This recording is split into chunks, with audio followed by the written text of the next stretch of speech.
Hello students, मैं जितेंद्र कुमार शर्मा और मेरे साथ आप पढ़ रहे हैं हमारी कक्षा 10 की पाठ्य पुस्तक आर्थिक विकास की समझ, जहां हमने हमारा अध्याय 1 शुरू कर लिया था। और अध्याय के हमने पिछले 3 भागों में अध्ययन करके ये समझ बना ली थी कि जो हमारा अध्याय का नाम है विकास, वो होता क्या है। विकास को लेकर के हमने विकास की अवधारणा को स्पष्ट किया। हमने ये देखा कि जैसे प्रति व्यक्ति की तुलना में हमने राष्ट्र के विकास को भी देखा। हमने ये देखा कि कैसे विकास की जो अलग अलग आधारभूत मूलभूत कारक हैं वो हमें क्या कहते हैं। आय को हमने एक महत्वपूर्ण फैक्टर माना, उसके अलावा अन्य ऐसे मापदंड हैं जो भी विकास को प्रभावित करते हैं। इन सबको आधार बना करके हमने विश्व बैंक की जो प्रति व्यक्ति आय पर आधारित रिपोर्ट थी उसे खारिज करते हुए हमने ये देखा कि मानव विकास सूचकांक एक ऐसा सूचकांक है जो हमें किसी राष्ट्र की मूलभूत विकास के बारे में स्पष्ट रूप से बताता है। इन सब बातों का अध्ययन हमने हमारे अध्याय में कर लिया था। आज हम शुरू करेंगे हमारा पार्ट 4 यानी भाग संख्या 4, जिसमें हम सॉल्व करेंगे हमारे अभ्यास प्रश्नों को। तो चलिए शुरू करते हैं अभ्यास प्रश्नों के साथ में। तो देखिए, ये रहा हमारा पहला ऑब्जेक्टिव टाइप क्वेश्चन, जिसमें हमसे कहा गया है सामान्यतः किसी देश का विकास किस आधार पर निर्धारित किया जा सकता है। तो मुझे लगता है ये क्वेश्चन हमारे लिए इतना ज़्यादा मुश्किल नहीं होगा, क्योंकि हमने अच्छे से समझा है कि विकास की बात जहाँ भी आती है वहाँ पर आय तो एक फैक्टर है ही, आय तो कारक है, पर हम ये नहीं कह सकते कि आय ही विकास है। तो चलिए ऑप्शंस पे नज़र डालते हैं। प्रति व्यक्ति आय बिल्कुल होगा, क्योंकि प्रति व्यक्ति आय के आधार पर ही हम विकास की गणना करते हैं। हमने ये देखा था कि जैसे जैसे आय बढ़ती है लोगों का जीवन स्तर सुधरते जाता है, और इस आय को आधार मान करके ही विश्व बैंक ने जो अपनी रिपोर्ट दी थी उसमें जो देशों की कैटेगरी बनाई थी, विकसित अविकसित, उनके बारे में भी हमने देखा था। तो भाई प्रति व्यक्ति आय तो इसका महत्वपूर्ण कारक तो है। इसके अलावा औसत साक्षरता स्तर, बिल्कुल शिक्षा को भी एक महत्वपूर्ण फैक्टर माना गया है विकास को लेकर के, क्योंकि हमने मानव विकास सूचकांक यानी HDI को देखा, वहां हमने देखा था प्रति व्यक्ति आय के साथ साथ शिक्षा को भी एक महत्वपूर्ण कारक माना गया है। हमारा अन्य ऑप्शन है लोगों की स्वास्थ्य स्थिति, यानी कि हम कह सकते हैं जीवन प्रत्याशा। तो ये तीनों महत्वपूर्ण कारक हैं जो किसी भी देश के विकास की गणना के लिए महत्व रखते हैं, यानी हम इनके आधार पर ही किसी भी देश का विकास निर्धारित करते हैं। तो जो हमारा ऑप्शन 4 है यानी कि उपयुक्त सभी, वो इसका करेक्ट आंसर होगा। क्लियर है ना। HDI को हम माइंड में रखेंगे और इसका आंसर फाइंड कर लेंगे। ठीक है, चलिए नेक्स्ट की ओर मूव करते हैं। तो यहाँ हम देख पा रहे हैं हमारा ऑब्जेक्टिव टाइप क्वेश्चंस, निम्नलिखित पड़ोसी देशों में से मानव विकास के लिहाज से किस देश की स्थिति भारत से बेहतर है। ह्यूमन डेवलपमेंट इंडेक्स को हमने देखा, उसके आधार पर हम ये देखते हैं कि तीनों फैक्टर्स को आधार बना करके प्रति व्यक्ति आय, जीवन प्रत्याशा और शिक्षा को आधार बना करके रैंकिंग की जाती है। हर देश को कोई ना कोई रैंक प्राप्त होती है। उस रैंक में ये हमारे पड़ोसी देश है जैसे बांग्लादेश, श्रीलंका, नेपाल और पाकिस्तान। हमें ये बताना है कि हमारे भारत से बेहतर स्थिति में कौन है। तो यहाँ हम बात करते हैं श्रीलंका की। श्रीलंका को हमने देखा था उस रैंकिंग श्रेणी में 73वीं रैंक पे, यानी 73वीं रैंक पे। तो जाहिर सी बात है यही वो देश है जो हमारे जो रैंकिंग है, यानी हमारी रैंकिंग कितनी थी 148, उससे अच्छी स्थिति में। ठीक है, सो हमारा ऑप्शन है यहाँ उपयुक्त होगा। चलिए नेक्स्ट की बात करते हैं। मान लीजिए कि एक देश में 4 परिवार हैं, इन परिवारों की प्रति व्यक्ति आय 5,000 रुपये है। तो यहाँ हम ये समझ पा रहे हैं हमारे पास में संख्यात्मक आंकड़े कितने, 4, यानी कि 4 परिवार हैं, जनसंख्या के रूप से देखें 4 हैं, और आय की बात करें जो कैसी आय है, औसत आय है, कंप्लीट आय नहीं, ये हमारी औसत प्रति व्यक्ति आय है। वो कितनी है 5,000 रुपये। अगर 3 परिवारों की आय क्रमशः 4,000, 7,000 और 3,000 रुपये है तो चौथे परिवार की आय क्या है। तो प्यारे बच्चों, हम यहाँ ये देख पा रहे हैं कि जो 3 परिवारों की आय है वो हमें दी गई है और हमें चौथे परिवार की आय पूछा गया। अब हम थोड़ी सी मैथ्स की बात कर लेते हैं। मैथ्स में आपने पढ़ा है ना औसत, हम हमारी 8वीं क्लास में पढ़ लेते हैं। तो यहाँ हम ये देख पा रहे हैं हमारे पास में संख्या दी गई है, ठीक है, राशियों की संख्या यानी परिवारों की संख्या 4, औसत दिया गया है 5,000। ठीक है, सो हम यहाँ देख पा रहे हैं 4 परिवारों की आय की बात करें हम तो हमारी टोटल आय होगी वो होनी चाहिए 20,000 रुपये। ये हो गया कुल आय।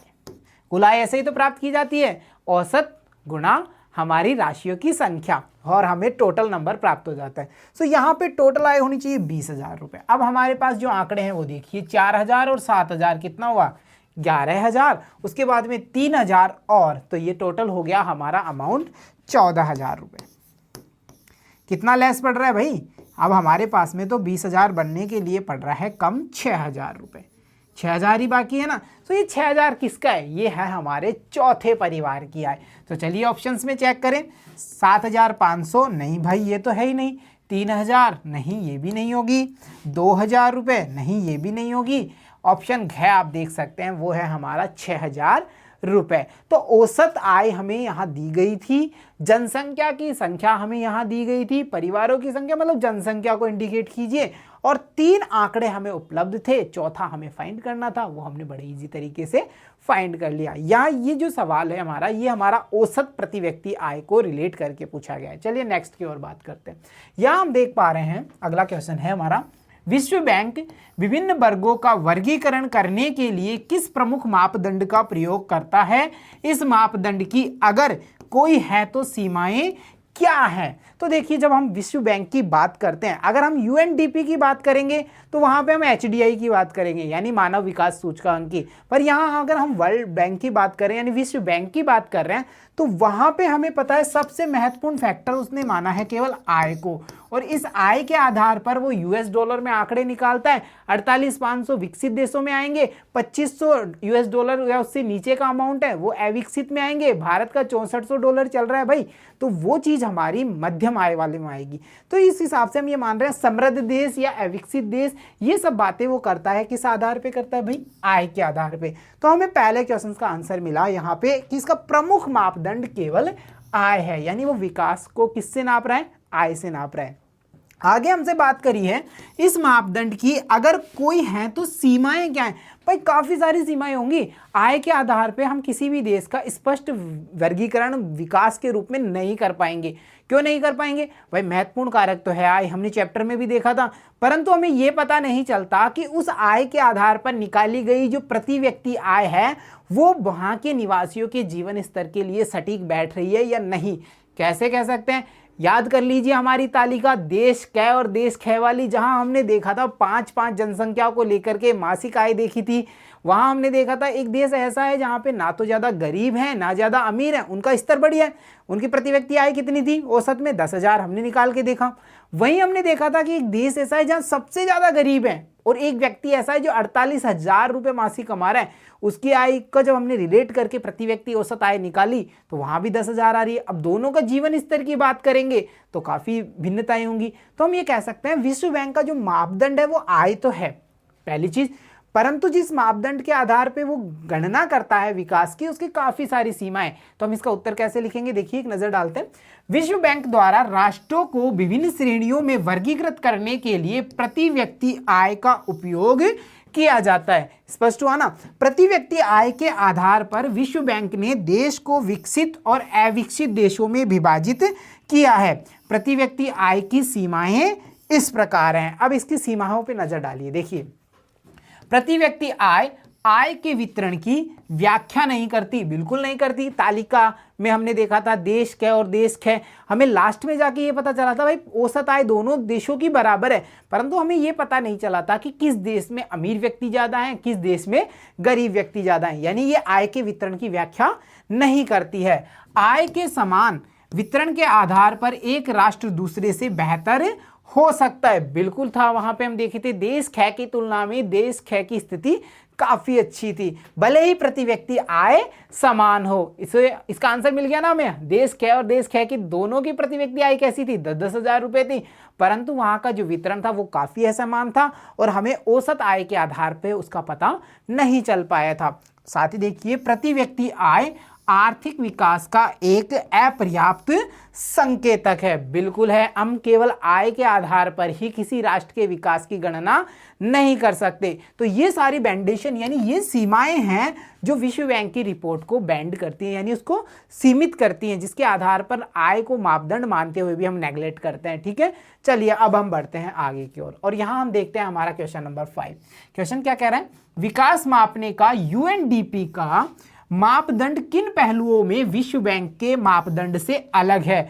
बिल्कुल सीधी बात है भाई, दो चीजें हैं। देखिए, अगर हम विश्व बैंक की बात करते हैं, उसका एक ही फैक्टर है आय के आधार पे विकास का मापन। वो आय को मेन पॉइंट बना करके विकास का मापन करता है। पर अगर हम यूएनडीपी की बात करते हैं, जो कि हमारी एचडीआई को जारी करता है, यानी ह्यूमन डेवलपमेंट इंडेक्स को बताता है, मानव विकास सूचकांक को प्रकाशित करता है, उसके पास में आय के अलावा, आय तो है ही, उसके साथ साथ जीवन प्रत्याशा और हम कहें शिक्षा को आधार बना करके वो अपनी रिपोर्ट जारी करता है। तो ये दोनों के मापदंड अलग अलग हैं। अब हम इस पे नजर डालते हैं। तो देखिए, विश्व बैंक के अनुसार प्रति व्यक्ति आय देश के आर्थिक विकास को मापने का सूचक है। सीधी सीधी बात है, ये आय पे फोकस करेगा। जबकि यूएनडीपी की बात करें तो यूएनडीपी में लोगों के शैक्षिक स्तर मतलब शिक्षा, प्रति व्यक्ति आय, औसत आय के साथ साथ उनकी स्वास्थ्य स्थिति भी शामिल है। यानी कि उनकी हम कहें शिशु जन्म दर की बात कर लें, शिशु मृत्यु दर की बात कर लें, स्वास्थ्य स्थिति की बात कर लें, जीवन प्रत्याशा की बात कर लें, ये सारे फैक्टर यूएनडीपी की रिपोर्ट में शामिल होते हैं। इसलिए यूएनडीपी के निर्धारक को विश्व बैंक से बेहतर माना जाता है और यही हम वैलिड मान के चल रहे हैं भाई। जो एचडीआई की रैंकिंग है, एचडीआई में जिस राष्ट्र को जो रैंक मिल गई उसी के आधार पर उसे विकसित, अविकसित, विकासशील जैसी कैटेगरियों में बांट दिया जाता है। तो यहाँ पर हमने डिस्कस कर लिया यूएनडीपी कैसे बेहतर है विश्व बैंक की रिपोर्ट की तुलना में।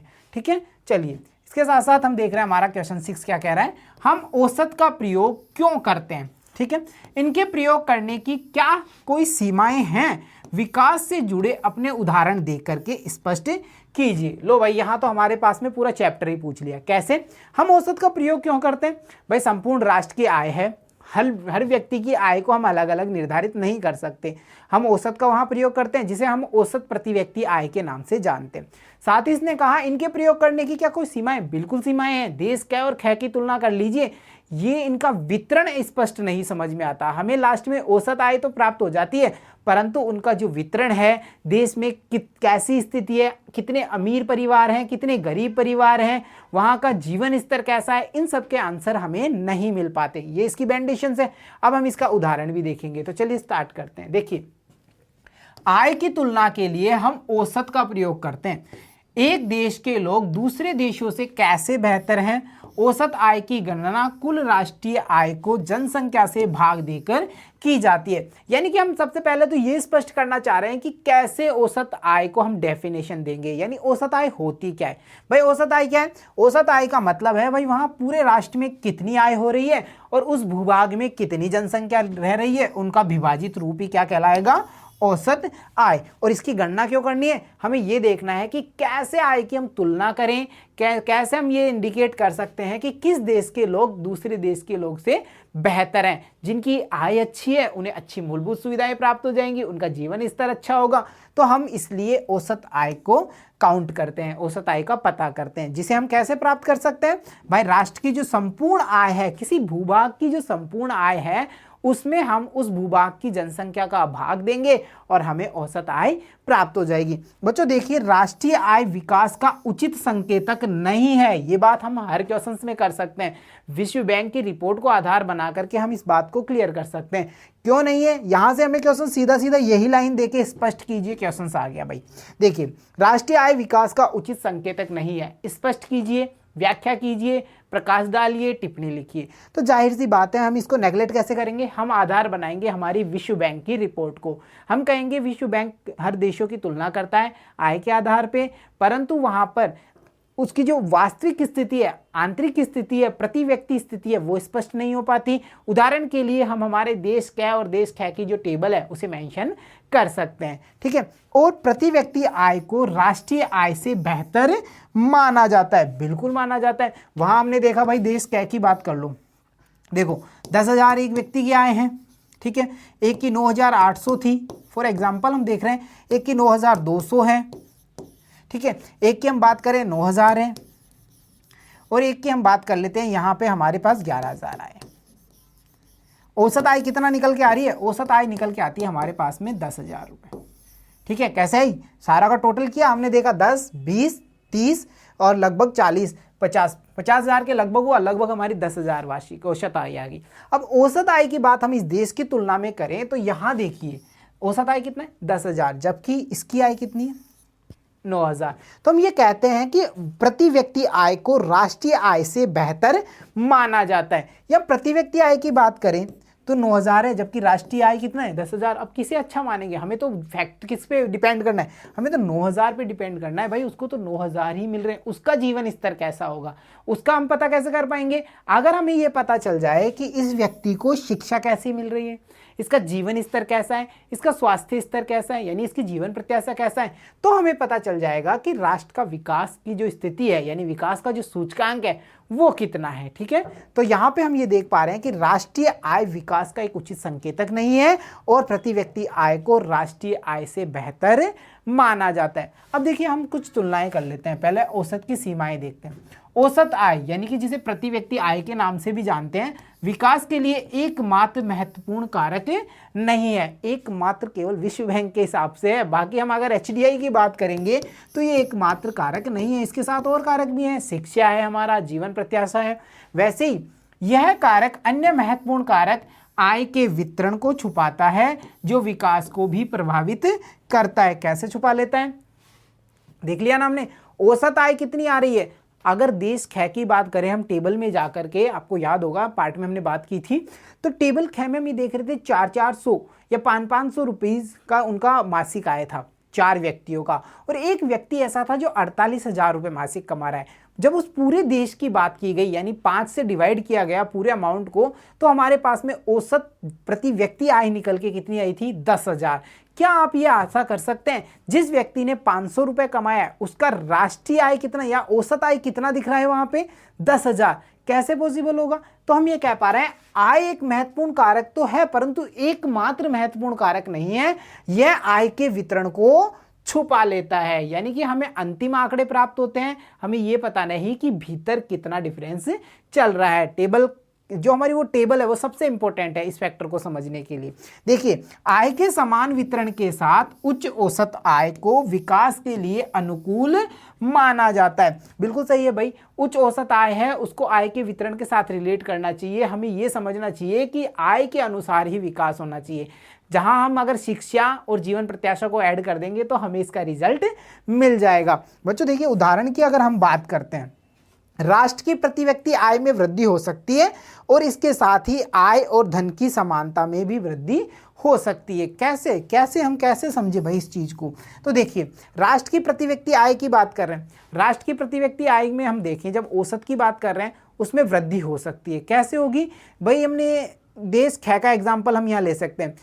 500 रुपये वाला व्यक्ति और 48,000 कमाने वाला व्यक्ति एक ही आय में हमें दिखाई दे रहे हैं। देश ख की जो औसत आय है वो 10,000 आ रही है, तो उनकी जो आय है हम ये कह सकते हैं कि जो राष्ट्र की आय निकल के आ रही है अंतिम 10,000, वो उस व्यक्ति की आय से ज्यादा हो सकती है, उसमें वृद्धि हो सकती है, होगी। और हम ये कहेंगे साथ ही आय और धन की जो समानता है उसमें भी वृद्धि हो सकती है। बिल्कुल हो रही है। एक 500 कमा रहा है, ठीक है, उसके पास वाला दूसरा परिवार है वो भी 500 कमा रहा है, तीसरा परिवार है वो भी 500 कमा रहा है, चौथा परिवार है उसके पास भी 500 है। इनकी आपस की समानताएं हो सकती हैं, परंतु अगर हम 5वें परिवार को इंक्लूड कर देते हैं जिसकी आय 48,000 रुपये थी, तो हम ये देखेंगे इनमें असमानताएं आने लग जाती हैं। तो जैसे जैसे हम राष्ट्रीय आय की वृद्धि की बात करेंगे वैसे वैसे हम ये देखेंगे कि लोगों की जो आय है वो लगभग हमें समान सी महसूस होती है। तो चलिए अब हम देखेंगे हमारे अगले क्वेश्चन को, और ये रहा हमारा क्वेश्चन नंबर 7। और ये क्या कह रहा है? देखिए, प्रति व्यक्ति आय कम होने पर भी केरल का मानव विकास क्रमांक हरियाणा से ऊंचा है। बिल्कुल, अब याद करेंगे हम हमारी तीनों टेबल्स को, जहां हमने ये देखा था कि जब हमने प्रति व्यक्ति औसत आय को मिलाकर के 3 राज्यों की तुलना की, राज्यों का निवल हम अगर औसत आय देख रहे हैं, निवल मतलब कुल संपूर्ण औसत आय देख रहे हैं, तो वहां पे हमने देखा था कि हरियाणा में 2,34,000 के लगभग अमाउंट कमाया जा रहा था। ठीक है, औसत प्रति व्यक्ति आय की बात करें। केरल की हम बात करी थी जब वहां टेबल पे, तो हमने देखा था लगभग 2 लाख रुपए वहां कमाए जा रहे हैं। और जब हम बिहार की बात कर रहे थे तो वहां 40,000 रुपए के अप्रोक्स वहां कमाए जा रहे थे औसत प्रति व्यक्ति आय के रूप में। तो हमने ये देखा था कि प्रति व्यक्ति आय कम होने पर भी केरल का मानव विकास क्रमांक हरियाणा से अच्छा था। तो इसका मतलब हम ये कह सकते हैं भाई आय महत्वपूर्ण कारक है, परंतु एकमात्र महत्वपूर्ण कारक नहीं है। इसलिए प्रति व्यक्ति आय एक उपयोगी मापदंड बिल्कुल नहीं है और राज्यों की तुलना के लिए इसका उपयोग नहीं करना चाहिए। क्या आप सहमत हैं? चर्चा कीजिए। तो देखिए बच्चों, पहली बात ये, अगर हम विकास की बात करने जाएंगे, जब भी एग्जाम्स में हमारे चर्चा कीजिए, प्रकाश डालिए, स्पष्ट कीजिए, अपने विचार लिखिए, ऐसे प्रश्न आते हैं तो हमें पहले ये देखना चाहिए प्रश्न किसे रिलेट करके पूछा गया है। क्या ये हमारा ऑब्जेक्टिव बेस यानी हमारे नॉलेज को चेक कर रहा है, इंफॉर्मेशन को चेक कर रहा है, या एप्लीकेशन बेस क्वेश्चन है। तो हम यहाँ ये देख पा रहे हैं ये जो क्वेश्चन हमें निकल के आया हमारे पास में वो विकास को रिलेट करके क्या कह रहा है, ये कह रहा है कि विकास के लिए प्रति व्यक्ति आय महत्वपूर्ण है या नहीं है। भाई हम इनकी राज्यों की तुलना करो चाहे व्यक्तियों की तुलना करो, आय तो हमें देखनी ही होती है, आय की गणना तो हम करेंगे ही करेंगे। याद करो हमारा पार्ट 1 में हमने क्या डिस्कस किया था, प्रति व्यक्ति आय पर जब हम जा रहे थे तो हमने व्यक्तियों को लेकर के विकास की तुलना की, जहां हमने ये देखा कि भूमिहीन मजदूर क्या सोचता है, भाई मेरी आमदनी बढ़नी चाहिए, मैं बच्चों को अच्छी शिक्षा दूंगा और साथ ही साथ मेरी बात है उसको लोग माने, मुझे नेता जैसा व्यवहार करे मेरे साथ, ये चीज उसने रिलेट करी। पंजाब का समृद्ध किसान का उदाहरण हमने वहां देखा, जहां हमने ये देखा कि पंजाब का समृद्ध किसान क्या सोच रहा है कि भाई मेरी आमदनी बढ़नी चाहिए, मेरी जो वार्षिक आय है, मेरी जो फिक्स इनकम है वो बढ़ जानी चाहिए, मेरे बच्चे विदेश में जाके अच्छी शिक्षा प्राप्त करनी चाहिए, वहां भी आय का रिलेट किया। हम परिवार की बात कर रहे हैं तो उच्च शिक्षा चाहिए, सबको अच्छा स्वास्थ्य चाहिए, वहां भी आय की जरूरत होती है। तो हम इस बात को तो बिल्कुल नकार सकते हैं कि भाई आय उपयोगी मापदंड बिल्कुल नहीं है, ऐसी बात नहीं है। आय एक महत्वपूर्ण कारक है, परंतु आय ही एकमात्र कारक नहीं है। आय के साथ साथ हमें शिक्षा स्तर भी देखना होता है। अगर आय महत्वपूर्ण कारक होता तो हरियाणा की जो रैंकिंग है वो केरल से कैसी होती, अच्छी होती, क्योंकि हरियाणा की आय कैसी है, ज्यादा है केरल से, लगभग 40,000 रुपए औसत आय ज्यादा है। परंतु हमने ये देखा कि केरल की जब हम बात कर रहे थे, आय में भले ही केरल में कम हो परंतु वहां का शिक्षा स्तर अच्छा था, शिशु मृत्यु दर कम थी, हमने वो भी डिस्कस किया था। और हम ये देख रहे थे 14 से 15 साल के जो बालक बालिकाएं हैं, प्रारंभिक शिक्षा प्राप्त करने वाले, उनका परसेंटेज भी अच्छा था, वो स्कूल ड्रॉप आउट नहीं कर रहे थे। तो ये सब चीजों को जब हमने रिलेट किया और अंतिम आंकड़े लिए यानी मानव विकास सूचकांक निकाला, तो हमें पता चला केरल का जो क्रमांक है वो कैसा है, हरियाणा से अच्छा है। तो चलिए अब इस पे चर्चा कर लेते हैं। तो देखिए बच्चों, आमतौर पर भिन्न राज्यों के विकास स्तर की तुलना करने के लिए औसत आय का उपयोग किया जाता है, लेकिन प्रति व्यक्ति आय की मदद से मानव विकास को नहीं मापा जा सकता। और मुझे लगता है इस लाइन को स्पष्ट करना अब हमारे लिए जरूरी नहीं है, क्योंकि हम इस बारे में अच्छे से समझ चुके हैं। देखिए, क्योंकि मानव विकास को औसत आय के आधार पर नहीं मापा जा सकता, पहला कारण यही है, नहीं मापा जा सकता। हम केवल आय के आधार पर यह पता कर सकते हैं कि आय कैसी है, आय के स्रोत कैसे हैं, उस व्यक्ति का जीवन स्तर कैसा होगा, हम एक कल्पना कर सकते हैं। फॉर एग्जाम्पल देखिए, हम एक ऐसे टापू द्वीप पे रहने लग गए जहां कोई मूलभूत सुविधाएं नहीं है और हमारी आय है कि हमें बाहर से इनकम हो जाती है, बस हमारा इनकम हमारे पास में आती है और वो करीबन 2 लाख रुपए आ रही है औसत मान के चलो, ठीक है। अब मुझे बताओ, क्या आपको वहां शिक्षा मिल रही है अच्छी? नहीं। क्या आपको अच्छा स्वास्थ्य मिलेगा? नहीं मिल पा रहा। तो हम कैसे कह देंगे कि आपका विकास हो गया? आय एक कारक है परंतु एकमात्र महत्वपूर्ण कारक नहीं है, क्योंकि इसके आधार पर हम विकास को नहीं माप सकते।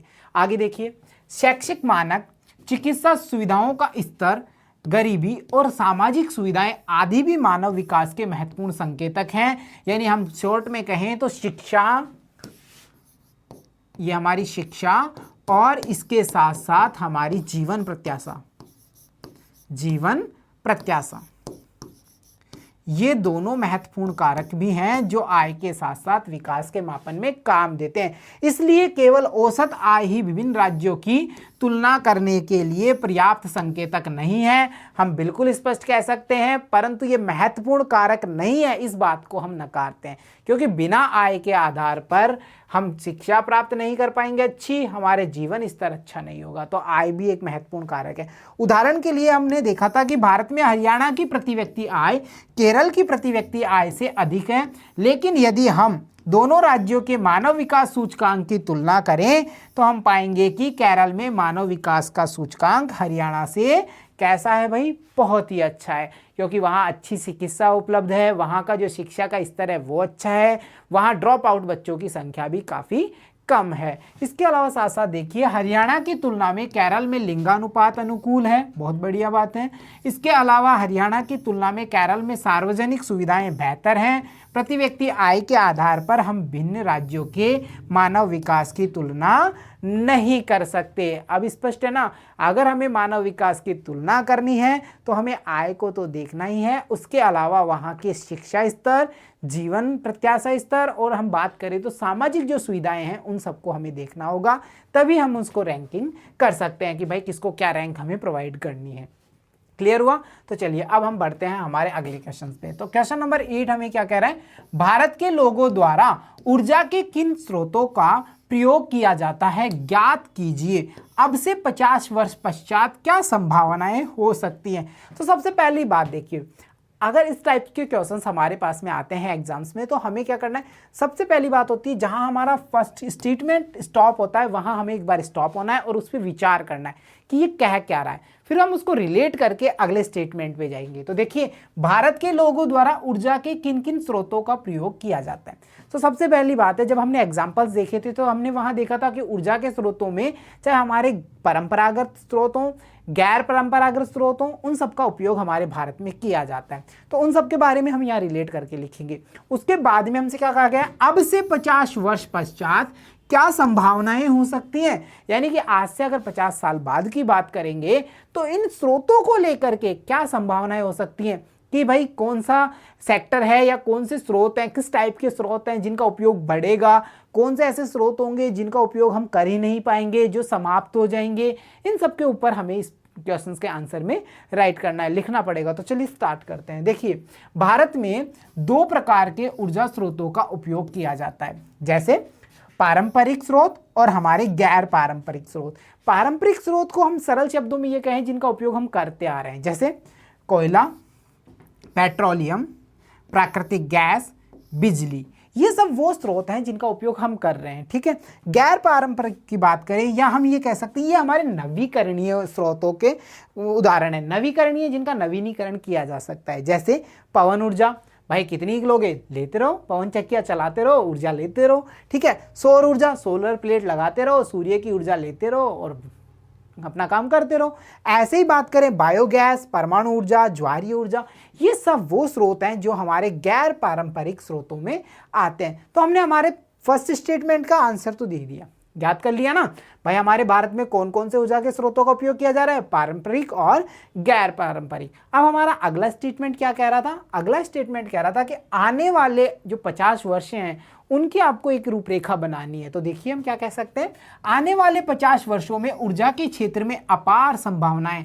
बहुत ज़्यादा संभावना है भाई। जो हमारे गैर पारंपरिक या हम कह सकते हैं नवीकरणीय जो स्रोत हैं उनके सेक्टर में तो इतनी सारी संभावनाएं हैं कि हम चाहे जितनी ऊर्जा उपयोग में ले सकते हैं। देखिए भारत में ऊर्जा के पारंपरिक स्रोतों का लगातार दोहन और खोज की जा रही है, इसलिए आने वाले वर्षों में इनके उत्पादन में वृद्धि की संभावना है। पर बच्चों हमें ध्यान ये रखना है, अगर हमने इनका दोहन ऐसे ही जारी रखा, उदाहरण देखा था ना हमने क्रूड ऑयल, कच्चे तेल वाला, तो अगर ऐसे ही जारी रखा तो आने वाले 50 वर्षों में आप ये नहीं कह सकते कि इनके उत्पादन में वृद्धि ही होगी, हम ये कहेंगे कि हम इनका उपयोग करने के लिए भी तरस सकते हैं, यानी ये समाप्त हो सकते हैं। साथ ही साथ हम ये बात कर सकते हैं, इन्हें छोड़कर ऊर्जा के गैर पारंपरिक स्रोतों का उपयोग दिन प्रतिदिन बढ़ता जा रहा है। उनमें से महत्वपूर्ण सौर ऊर्जा, जल ऊर्जा, पवन ऊर्जा, बायोगैस और ऊर्जा के अन्य वैकल्पिक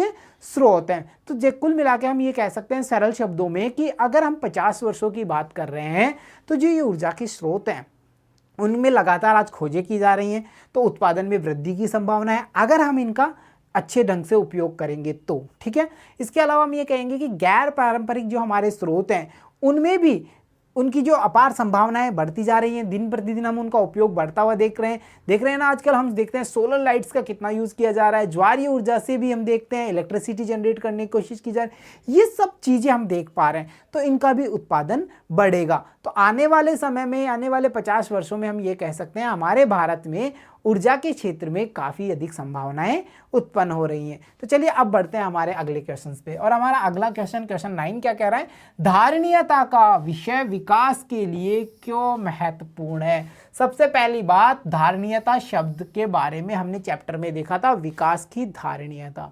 धारणीयता होता क्या है, धारणीयता को इन शॉर्ट हम समझे, सरल शब्दों में समझे तो भाई धारण रखने की क्षमता है। जैसे जहां हमने एग्जाम्पल देखा था कि हमने विकास को हमारे पूर्वजों से प्राप्त नहीं किया है, बल्कि हमारी जो भावी पीढ़ी है उससे उधार लिया है। तो हमारा क्या हमारे लिए क्या नियम है, हमारे लिए ये नियम बना है कि हम उसको उसी स्थिति में हमारी भावी पीढ़ी को सौंपे या फिर उसमें कुछ विकसित अवस्था में भावी पीढ़ी को वो चीज़ें दें।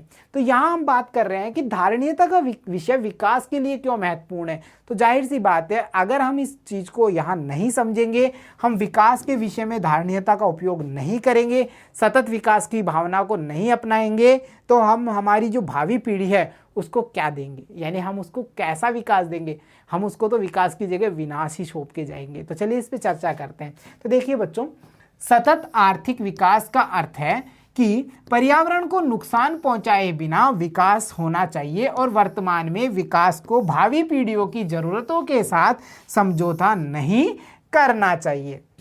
यानी कि यहाँ हम समझ पा रहे हैं, हमारा वो एग्जाम्पल लेंगे कि जैसे हम वनों को काट रहे हैं तो भावी पीढ़ी के लिए कुछ जानवर, कुछ वन, कुछ पौधे ऐसे होंगे जो लुप्त प्राय होंगे, ठीक है।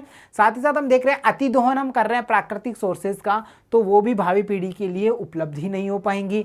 यानी हमें उनका जो उपयोग है वो भी कैसा करना होगा, वो भी पर्यावरण को बिना नुकसान पहुंचाए हुए सीमित मात्रा में आवश्यकता के अनुसार ही करना होगा। और आगे जो हमें प्रश्न मिलेगा इसके बाद में, वो हमें इसी से रिलेट करके होगा कि कैसे हम इनका अतिदोहन को देखते हैं, कैसे हम उसको रोक सकते हैं, कैसे हम उसको विकसित अवस्था में हमारी भावी पीढ़ी को सौंप सकते हैं। साथ ही साथ बच्चों देखिए, यह वर्तमान के साथ साथ भविष्य के विकास पर जोर देता है। यानी कि जिस अवस्था में विकास है अभी, या तो आप भावी पीढ़ी को उसी अवस्था में देंगे या उससे बेहतर अवस्था में देंगे, ये हमारे साथ शर्त होती है। क्योंकि हमने विकास को लिया कहाँ से, हमने विकास को हमारे पूर्वजों से नहीं लिया, अपितु हमारी जो भावी पीढ़ी है उनसे उधार लिया है। यह पर्यावरण संरक्षण को भी बढ़ावा देता है। यानी कि आपको अगर सोर्सेज का उपयोग करना है तो धारणीयता तो आपको रखनी ही होगी। यानी कि सतत आर्थिक विकास की जो भावना है वो तो आप में होनी ही चाहिए। अतः राष्ट्र के भावी विकास के लिए हमारा धारणीयता का विषय विकास के लिए बहुत ही जरूरी है। धारणीयता मतलब धारण करने की क्षमता है। सीधा सरल शब्दों में आप ये समझ लीजिए कि विकास को उन्नत अवस्था में फॉरवर्ड करना है या फिर जिस अवस्था में है उसी अवस्था में फॉरवर्ड करना है। हमें सोर्सेज का आराम से, मतलब हम कह सकते हैं सोच समझकर उपयोग करना है और पर्यावरण को बिना नुकसान पहुंचाए करना है। तो चलिए अब बढ़ते हैं आगे। तो देखिए अब हमारा क्वेश्चन नंबर 10 है, जो एक इंपॉर्टेंट क्वेश्चन है। क्या है ये देखिए, धरती के पास सब लोगों की आवश्यकताओं को पूरा करने के लिए पर्याप्त संसाधन है। बिल्कुल है, हमारी प्रकृति, हमारी धरती इतनी समृद्ध है कि हर व्यक्ति की इच्छाओं को पूरा कर सकती है, उसकी आवश्यकता को पूरा कर सकती है। लेकिन एक व्यक्ति लालच को पूरा करने के लिए, लेकिन एक भी व्यक्ति के लालच को पूरा करने के लिए पर्याप्त संसाधन नहीं है। यहाँ पे व्यक्ति के साथ साथ एक शब्द आ गया, एक विशेषण आ गया, लालच, लालची। तो लालची व्यक्ति कौन होता है, पहले तो ये समझिए भाई, मेरा काम एक बाल्टी पानी से चल सकता है नहाने में, मैं शावर का यूज़ करूंगा, 5 बाल्टी वेस्टेज करूंगा, मैं लालची व्यक्ति हूं, क्योंकि मैंने प्राकृतिक संसाधन का लालच के साथ उपयोग किया है, उसका अति उपयोग किया है। सो मैं आ गया लालची की श्रेणी में। तो ऐसे लालची व्यक्तियों का तो वो पूरा करने का उसके पास में एक संसाधन भी नहीं है हमारी धरती के पास में। यह कथन विकास की चर्चा में कैसे प्रासंगिक है, चर्चा कीजिए। तो सबसे बड़ी बात है, क्वेश्चंस की डिमांड को पकड़ते हैं। सबसे पहले जब भी हमें क्वेश्चंस पेपर में क्वेश्चंस मिलता है तो आप कोशिश करें कि आप उसके डिमांड को समझें। क्या डिमांड कर रहा है, ये हमें कह रहा है कि हमें ये स्पष्ट करना है कि जो प्राकृतिक संसाधन है उनका अति दोहन हो रहा है। लालची शब्द हमने यहाँ से पकड़ा, ठीक है। तो हम ये समझ पा रहे हैं हमें कुछ ऐसे पॉइंट्स डालने होंगे जिससे हम ये इंडिकेट कर सकें कि कैसे हमारा जो संसाधन पूरा करने वाला या धरती के जो संसाधन है वो हमारे लिए पर्याप्त हैं। बस हमें उनका समझदारी से उपयोग करना है। अगर हम उनका समझदारी से उपयोग नहीं करेंगे तो हमारे सामने संकट आ जाएगा। ये सब बातें हमें इंडिकेट करनी है। उसके बाद में हम विकास को रिलेट करेंगे और इसके आंसर राइट करेंगे। तो चलिए स्टार्ट करते हैं। तो देखिए, यह कथन विकास की चर्चा के लिए प्रासंगिक है। कैसे? क्योंकि इसका तात्पर्य है कि मनुष्य विकास और औद्योगिक क्रांति के नाम पर पृथ्वी के प्राकृतिक संसाधनों का अत्यधिक उपयोग कर रहा है। बिल्कुल सही बात है। हम क्या कर रहे हैं? विकास, औद्योगिक क्रांति, इन सब के नाम पर जो पृथ्वी के सोर्सेज हैं, हमारे जो नेचुरल सोर्सेज हैं, उनका हम बहुत ही ज़्यादा उपयोग कर रहे हैं। और वो भी उपयोग कैसा कर रहे हैं? अत्यधिक आवश्यकता में। अति उपयोग हम कह सकते हैं कि हम उसका दुरुपयोग ज़्यादा कर रहे हैं। पृथ्वी सभी की ज़रूरतों को पूरा करने के लिए पर्याप्त संसाधन उपलब्ध कराती है, लेकिन आज का मनुष्य इतना लालची हो गया है कि वह अपनी प्रगति और विकास के लिए संसाधनों की अत्यधिक मांग का सहारा लेता है, जिससे संसाधन का अधिक उपयोग और अपव्यय होता है। जाहिर सी बात है, हम छोटा सा एग्जाम्पल ले लेते हैं। इसकी जगह हम हमारी जो वाहन हैं उनको हम साफ करते हैं पानी से, उसका एग्जाम्पल ले लेते हैं। भाई हम क्या कर सकते हैं? हम पहले उन्हें सादा कपड़े से साफ करके फिर एक गीले कपड़े से साफ कर सकते हैं, हो जाएंगे साफ। पर हम क्या करते हैं? पाइप लगाया और उन्हें धोना शुरू कर देते हैं, जिसमें हम देखेंगे कि इतना पानी वेस्टेज हो जाता है। क्यों हुआ? क्योंकि हमारा लालच। भाई मेरे पास है ना, मेरे तो नल आता है, मेरे तो ट्यूबवेल की हुई है, मेरे पास तो इतना पानी है, मैं क्यों उनको कपड़े से साफ करने लगा? मैं अच्छे से धोऊंगा। आया हमारा लालच। हमने सेल्फिशनेस को यूज़ किया, वहाँ हमने हमारे लिए सोचा, ना हमने विकास के लिए सोचा, ना भावी पीढ़ी के लिए सोचा। अब हम बात करते हैं औद्योगिक क्रांति को। कैसे कहा गया भाई? औद्योगिक क्रांति में जैसे जैसे डेवलपमेंट होते गए, उद्योगों में जैसे जैसे इनोवेशंस होते गए, वैसे वैसे नेचुरल सोर्सेज का उपयोग बढ़ता गया। उन उपयोगों से मानव की जो आवश्यकता है वो भी बढ़ती गई। कैसे बढ़ती गई भाई? हमारे छोटा सा एग्जाम्पल ले लेते हैं हम कि शूज का एग्जाम्पल ले लेते हैं। चलो शूज का ले लेते हैं। नहीं, हम ऐसा करते हैं, हमारे टीवी का एग्जाम्पल ले लेते हैं। सबसे पहले TV black and white, coloured आ गए, चलो वहाँ तक ठीक था। फिर एलईडी, एलसीडी, प्लाज्मा, पता नहीं कितने वेरिएशंस हमको देखने को मिल जाते हैं। तो हम ये समझ पा रहे हैं कि धीरे धीरे जो मानव आवश्यकताएं हैं उनको बढ़ावा किसने दिया? औद्योगिक क्रांतियों ने, नए नए इनोवेशंस ने इन विकास के नाम पर जो पृथ्वी के प्राकृतिक संसाधन हैं उनका अत्यधिक उपयोग शुरू कर दिया। और हम ये समझ पा रहे हैं, इसी लालच के कारण ये स्टेटमेंट आया है कि जो पृथ्वी है या धरती है वो लालची व्यक्ति का, एक व्यक्ति का भी जो आवश्यकता है उसको पूरा नहीं कर पाएगी। देखिए, जहां हमने ये देख लिया कि जैसे जैसे जो संसाधन है उनकी जो अत्यधिक मांग बढ़ती है वैसे वैसे इनका दोहन स्टार्ट हो जाता है, और दोहन स्टार्ट होता है तो इनकी कमी होना जाहिर है। तो हम इसके साथ साथ ये भी कह सकते हैं, इस स्वार्थ या लोभ के कारण लोगों में असमानताएं बढ़ती हैं और प्राकृतिक संसाधन दुर्लभ हो जाते हैं। यदि लोग ऐसा ही करते रहे तो प्राकृतिक संसाधन लोगों की आवश्यकताओं को पूरा करने के लिए पर्याप्त नहीं होंगे। असमानताएं कैसे बढ़ेंगी भाई? जिसकी आय ज़्यादा है, विकास के नाम पे वो क्या करेगा? आय ज़्यादा है तो वो अपनी आवश्यकता से अधिक चीज़ों का संकलन करना शुरू कर देता है, करता ही है। वेस्टेज भी ज़्यादा करता है। हम देखते हैं, काफ़ी सारा देखते होंगे, शादियों में भी देखते हैं ना। तो ये छोटी छोटी बातें हैं, ये देखने में हमें भले ही छोटी लगती हैं पर इनका जो असर है, रिएक्शन है, वो बड़े स्तर पे होता है। सो हम यहाँ देखते हैं धीरे धीरे इस लोभ और लालच के कारण लोगों में असमानताएं बढ़ती हैं और जो प्राकृतिक संसाधन हैं वो उन लोगों के लिए भी दुर्लभ हो जाते हैं जो उन्हें अरेंज नहीं कर पाते हैं। जिनके पास अच्छा पैसा है वो अरेंज करते जाएंगे, एक क्षण ऐसा होगा कि वो सोर्सेज हमारे ख़त्म हो जाएंगे, होगा ना। तो ये सब चीज़ें हैं जहां हम ये कह सकते हैं कि इसी कारण जो संसाधन हैं, वो जो हमारे प्राकृतिक संसाधन हैं, वो जो लालची लोग हैं उनकी आवश्यकताओं की पूर्ति नहीं कर पाएंगे। ये हमारा इंपॉर्टेंट क्वेश्चन है, ठीक है। क्योंकि आजकल हम देखते हैं कि जो क्वेश्चंस की प्रकृति हो गई है हमारे पेपर में, वो हो गई है हमारे करंट को रिलेट करके। तो करंट में ऐसी समस्याएं हमारे सामने आ ही रही हैं। चलो नेक्स्ट की ओर चलते हैं। सो यहाँ हम देख पा रहे हैं हमारा क्वेश्चन नंबर 11 क्या कह रहा है? पर्यावरण में गिरावट के कुछ ऐसे उदाहरणों की सूची बनाइए जो आपने अपने आसपास देखे हों। बहुत सारे एग्जाम्पल्स हैं, क्या बताएं। हम दिल्ली की बात सुनते हैं, रोज पॉल्यूशंस की खबरें आती हैं, पर्यावरण में कितना नुकसान हो चुका है ना। तो हम ये चीज़ें हैं जिनको हम यहाँ अपने आसपास देखेंगे और उनके उदाहरणों की हम सूची बनाएंगे। तो चलिए कोशिश कीजिए। देखिए, पर्यावरण हास के उदाहरण देखिए।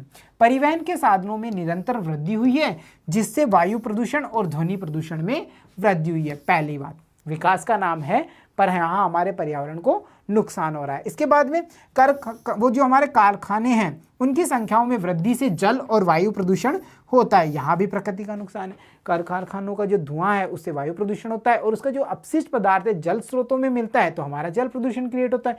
प्राइमरी सेक्शंस में हमने पढ़ा है इसको तो अच्छे से। आगे देखिए, जनसंख्या में निरंतर और अत्यधिक वृद्धि के कारण जल प्रदूषण बढ़ रहा है और शहरीकरण के कारण वन क्षेत्र कम हो रहा है। बहुत बढ़िया बात है, हम देखते जा रहे हैं, हमें ये लगता है पृथ्वी सिकुड़ती जा रही है, अरे ऐसा नहीं है, हम फैलते जा रहे हैं। धीरे धीरे हमने इतना डेवलपमेंट किया, इतने हमने निर्माण किए हैं कि जो हमारे वन क्षेत्र हैं उन एरियाज़ को भी हमने नहीं छोड़ा है। वनों की कटाई होती है और वहाँ पर हम देखते हैं बिल्डिंगों का निर्माण होते जा रहा है। तो इन सभी एग्जाम्पल्स की हम एक ऐसी सूची बना सकते हैं, यही नहीं इसके अलावा भी हम कई सारे एग्जाम्पल्स रिलेट कर सकते हैं और हम बता सकते हैं कि पर्यावरण हास के जो उदाहरण है वो ये रहे, विकास के कारण हमारे सामने आ रहे हैं। तो चलिए अब बढ़ते हैं अगले एग्जाम्पल पे। उदाहरण के लिए देखिए, वनों की कटाई और अवैध शिकार के कारण जानवरों और पौधों की जो संख्या है वो दिन ब दिन कम होती जा रही है, जिससे पर्यावरण में असंतुलन पैदा हो रहा है। भाई हमने साइंस में पढ़ा है, देखा ना, पारिस्थितिकी तंत्र हम देखते हैं तो उसमें क्या होता है, एक जीव अन्य जीव पर निर्भर होता है और वो ये जो सर्कुलेशन है वो चलता रहता है ना, हमने साइंस में अच्छे से देखा है। तो जैसे जैसे वनों की कटाई हो रही है, शिकार बढ़ रहा है जानवरों का, वैसे वैसे इनकी संख्याएं धीरे धीरे कम हो रही हैं और पर्यावरण में असंतुलन हो रहा है। असंतुलन कैसे हो रहा है, जैसे जो बड़ा जानवर है वो छोटे जानवर को खाता है तो एक संख्या बनी रहती है,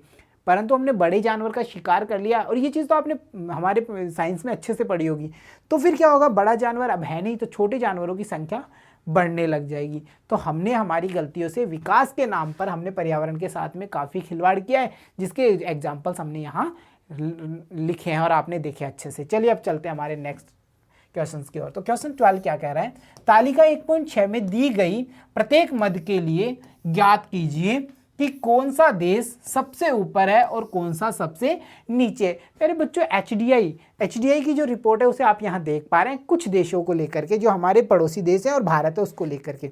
तो यहाँ हम ये देख पा रहे हैं कि जो हमारा ये आंकड़े हैं सारे, इन आंकड़ों की अगर हम बात करें तो इन आंकड़ों में हम ये देखते हैं कि कैसे जो डिफरेंस है लास्ट में जाकर के हमारा जो मानव विकास सूचकांक निकलता है वो कैसे निकलता है, इन सबको हम पढ़ेंगे। तो यहाँ पे हम अलग अलग मद की बात करें, अगर हम देखो सबसे पहले सकल राष्ट्रीय आय यानी हम जीडीपी की बात करें तो हम यहाँ पे ये देखेंगे कि प्रति व्यक्ति आय की बात करेंगे तो सर्वाधिक आय हमें प्राप्त होगी श्रीलंका की, ठीक है, और सबसे कम आय की बात करें तो वो हमारी नेपाल की है।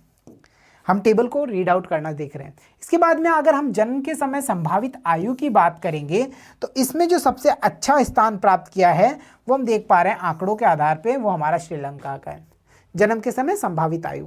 और अगर सबसे कम की बात करेंगे तो वो हमारा पाकिस्तान है, यहाँ आप देख पा रहे हैं। इसके बाद में विद्यालयी औसत आयु की बात करें यानी साक्षरता की बात करते हैं, 10.6 के साथ में श्रीलंका अच्छी रैंक पे है, और हमारे जो दो देश हैं जिनको 5.0 मिला है यानी कि जो हमारे नेपाल और हमारा म्यांमार है वो स्टेबल हैं यहाँ पे अंतिम पायदान पे। और लास्ट में हम बात करते हैं एचडीआई की, तो इसमें देखते हैं सबसे अच्छी रैंकिंग 73 पर हमारा श्रीलंका है, और हमारा ये बात करें कि जो सबसे लोअर चल रहा है इस समय उसकी हम बात कर लेते हैं, वो 154 पे है और वो है हमारा पाकिस्तान। तो इस हिसाब से हम ये देख पा रहे हैं कि ये जो टेबल है वो हमें क्या इंडिकेशन दे रही है। एचडीआई की टेबल है जिसमें आप ये देख सकते हैं, प्रति व्यक्ति आय देख सकते हैं, आप यहाँ पे जीवन प्रत्याशा देख सकते हैं, हम यहाँ साक्षरता स्तर देख सकते हैं, और अंत में आप एचडीआई का क्रमांक पढ़ सकते हैं। तो चलिए एक नज़र डालते हैं हमें राइट डाउन कैसे करना है। तालिका के अनुसार प्रति व्यक्ति आय के मामले में श्रीलंका का स्थान सबसे अधिक $, 11,326 तथा सबसे कम नेपाल की बात करते हैं वो है $, 2,471, ठीक है। जन्म के समय जीवन प्रत्याशा की बात करें तो श्रीलंका का हम देख पा रहे हैं सबसे शीर्ष पर है और म्यांमार सबसे अंतिम है। इसी के साथ अगर हम आगे बात करें तो श्रीलंका शीर्ष पर 10.6 के साथ में, और म्यांमार और नेपाल दोनों 25 वर्ष या उससे अधिक की औसत आयु के मामले में सबसे कम 5.0 पर हैं। तो यहाँ पे हम तालिका में जो हमने एनालिटिक किया था, जो हमने देखा था, वो चीज़ हम यहाँ पा रहे हैं। और सबसे लास्ट में अगर एचडीआई रैंकिंग की बात करें तो इस आधार पर श्रीलंका 73 शीर्ष पर है और पाकिस्तान सबसे नीचे स्तर पर हमें यहाँ पे शो हो रहा है। तो ऐसे हम तालिका को रीड आउट करते हैं और आंकड़े फाइंड करते हैं। ये बड़ा इजी होता है क्योंकि हमें कुछ लाइन ही नहीं करना, हमें बस तालिका देखनी है और राइट डाउन करना है। चलिए अब हमारा लास्ट और अंतिम क्वेश्चन देखते हैं। क्वेश्चन नंबर 13 क्या कह रहा है, नीचे दी गई तालिका में भारत में वयस्कों यानी 15 से 49 वर्ष आयु वाले जिनका BMI सामान्य से कम है, BMI कितना है उनका, लेस देन की बात करें या हम कहें कि उनका जो है वो कितना है हमारा 18.5 kg/मीटर स्क्वायर का अनुपात दिखाया गया है। यह वर्ष 2015-16 में देश के विभिन्न राज्यों के एक सर्वेक्षण पर आधारित है। तालिका का अध्ययन करके निम्नलिखित प्रश्नों का उत्तर दीजिए। तो यहाँ हम देख पा रहे हैं तालिका, इस तालिका की हम बात करें तो ये कुपोषण का स्तर हमारे सामने आ गया है। केरल की बात करते हैं 8.5% पुरुष ऐसे हैं जो कुपोषित हैं। वहीं हम अगर मध्य प्रदेश की बात करेंगे तो वहां पे हम देखेंगे आंकड़े कह रहे हैं कि 28% पुरुष ऐसे हैं जो क्या हैं, कुपोषित हैं। अगर महिलाओं की बात की जाए तो केरल में 10% महिलाएं कुपोषण का शिकार हैं और वहीं पर अगर फिर से मध्य प्रदेश की बात करेंगे तो ये आंकड़ा लगभग पुरुषों के समान है 28%। सभी राज्यों का मिलाकर के हम राष्ट्रीय स्तर पे देखें तो 23% महिलाएं हमारी कुपोषित हैं जबकि 20% पुरुष हमारे कुपोषण का शिकार हैं। तो सबसे पहला जो क्वेश्चन यहां से निकल के आ रहा है तालिका से वो हमारे पास में है, केरल और मध्य प्रदेश के लोगों के पोषण स्तरों की तुलना कीजिए। तो चलिए हम बात कर लेते हैं केरल और मध्य प्रदेश की। तो हमने पहले ही बात कर ली भाई किसका पोषण स्तर अच्छा है, केरल का है क्योंकि यहाँ पे कुपोषितों की संख्या कम है। तो चलिए देखते हैं इसे हम कैसे राइट डाउन करेंगे। कुपोषण के आधार पर मध्य प्रदेश केरल से पिछड़ा हुआ है। बिल्कुल, केरल में 8.5% पुरुष कुपोषित हैं जबकि मध्य प्रदेश में यह प्रतिशत 28% है। ऐसे अगर केरल की महिलाओं की हम बात करेंगे तो वहां पर 10% महिलाएं कुपोषित हैं जबकि मध्य प्रदेश में यह प्रतिशत 28% तक है। तो हम जाहिर सी बात है कह देंगे भाई कौन सा हम कह सकते हैं पोषित राज्य कौन सा है, वो हमारा केरल है मध्य प्रदेश की तुलना में। चलिए अगला क्वेश्चन देखिए, क्या आप अंदाजा लगा सकते हैं कि देश में लगभग हर 5 में से एक व्यक्ति अल्प पोषित क्यों है? यद्यपि यह तर्क दिया जाता है कि देश में पर्याप्त खाद्य है, अपने शब्दों में विवरण दीजिए। अरे भाई सीधी सीधी बात है, घर पे अच्छी खासी रोटियां बनी हुई हैं, आप स्कूल में बैठे हुए हो फिर भी आप भूखे हो। क्यों भूखे हो? क्योंकि वो अनाज आप तक नहीं पहुंचा है। तो जाहिर सी बात है ये कारण क्यों निकल के आया, क्यों हमारे देश में 5वें में से हर एक व्यक्ति यानी 5 व्यक्तियों में से एक व्यक्ति अल्प पोषित क्यों है? क्योंकि जो हमारी सार्वजनिक वितरण प्रणाली है वो हमारी अच्छी नहीं है।